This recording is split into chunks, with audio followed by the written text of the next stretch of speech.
మీరు Pokiri, business men సినిమాలు చూస్తే ఆ పూరి జగన్నాథ్ గారి టైమింగ్, ఆయన బాడీ లాంగ్వేజ్ మీరు అడాప్ట్ చేసుకుంటారు.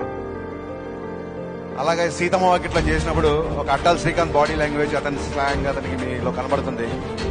అలాగే దూకుడు చేసినప్పుడు సీని వైట్ల గారి టైమింగ్ మీలో కనబడుతుంది.